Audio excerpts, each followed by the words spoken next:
wabarakatuh. Selamat sore, perkenalkan saya Muhammad Hayati Skullah dengan NPM 2022 1450 1960. Ada presentasi di sini, saya akan membahas tentang pajak penghasilan terhutang orang pribadi. Apa itu pajak penghasilan? Definisi pajak penghasilan adalah pajak yang dikenakan atau penghasilan yang diperoleh individu sepanjang tahun dasar hukum Undang-Undang Nomor 36 Tahun 2008 tentang pajak penghasilan. Subjek pajak dalam negeri individu yang tinggal di Indonesia lebih dari 183 hari dalam satu tahun. Subjek pajak luar negeri individu yang tidak tinggal di Indonesia namun memperoleh penghasilan dari Indonesia. Objek pajak penghasilan diterima atau diperoleh di dalam maupun di luar negeri termasuk gaji, honorarium, hadiah, dan lain-lain. Perhitungan pajak penghasilan. Langkah-langkah perhitungannya: 1. Menentukan penghasilan bruto.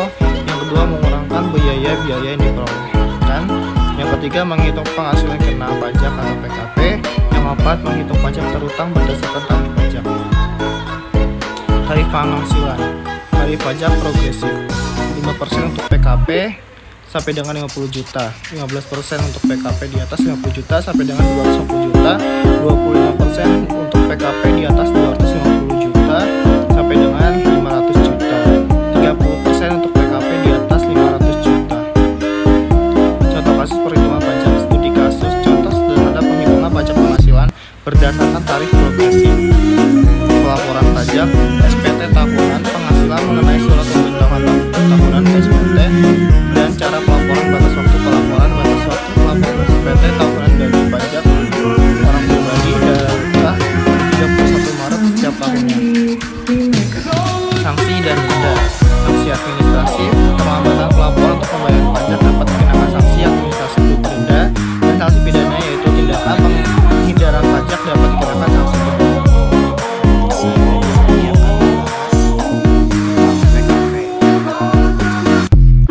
Misalnya angkat perpajakan di sini 0 sampai 60%, terus 250, 300 juta sama 5 miliar. Nah, 0 ke 6 ini yaitu PKP-nya 5%. 60 ke 250 ini PKP-nya 15%, 250 ini ke 300 PKP-nya 25%. Dan 300 ke 5M ini PKP-nya 30%. Nah, dari 5M dan seterusnya ini yaitu dia dikenakan pajak sebesar 35%. Nah, dari 0 ke 6 ini kan jaraknya 60 juta. Jadi semisal dia pajaknya penghasilannya 50 juta, berarti dia masuknya ke PKP-nya dengan pajak 5%. 250 ke 60 ke 250 ini jaraknya yaitu 90 juta. 250 ke 300 ini jaraknya yaitu 250 juta. Nah, 300 ke 5M yaitu jaraknya 4,5 juta. Misal saya punya satu soal. Soalnya yaitu tentang PKP.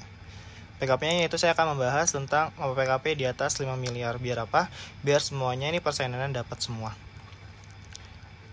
Si Budi memiliki penghasilan sebesar 12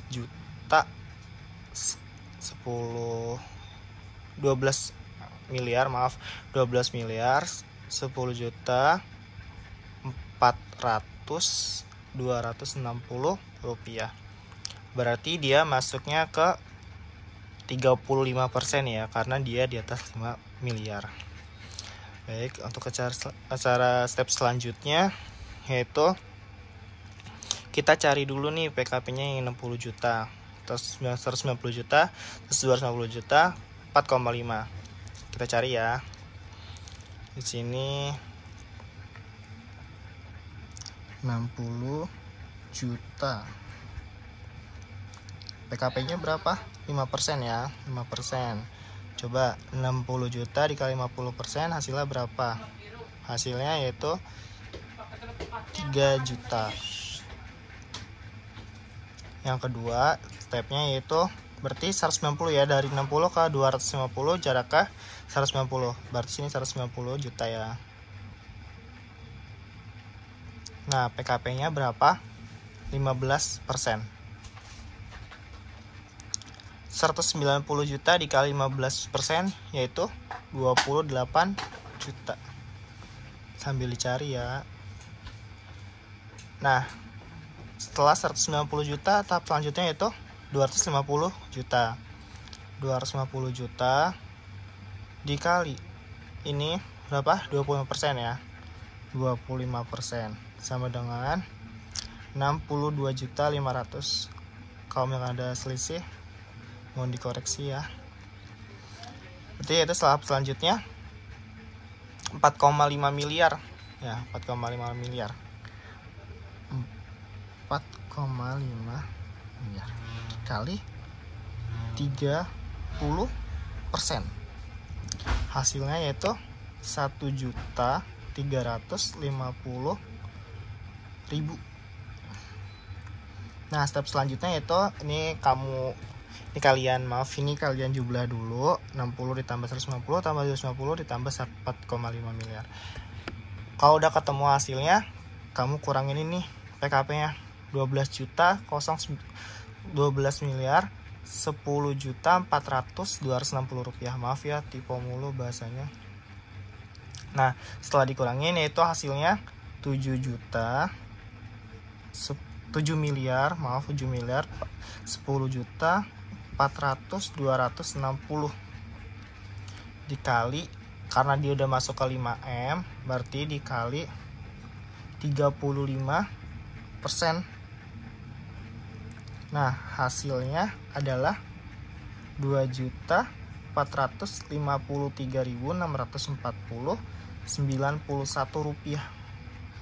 Setelah sudah ini di total berapa nih? Total hasilnya yaitu 3.890.140.141. Maaf ya, untuk hasilnya yaitu segini. Jadi Budi ini setiap bulannya